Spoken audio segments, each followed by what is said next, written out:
தம்பூவ மாத்தி கல்யாணம் தான் கட்டிக்குவோம். கழுத மேல ஊர்வலம் ஊரை சுத்தணும். எங்க ஊரு மேகம் எல்லாம் எப்பவாச்சும் மழை பெய்யும். அப்ப நாங்க மின்னலுல போட்டோ பிடிச்சோம். தொப்புள் கொடிய போலத்தான் இந்த ஊரை வாழ்ந்தோம். வெயில தவிர வாழ்க்கையில வேற என்ன அறிஞ்சோம்.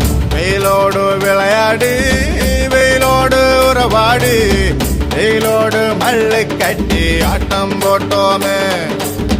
நெண்டூரும் நரிவூரும் கருவேலங்காட்டோரும் தட்டானாய் சுத்தி சுத்தி வட்டம் போட்டோமே. பசி வந்தா குருவே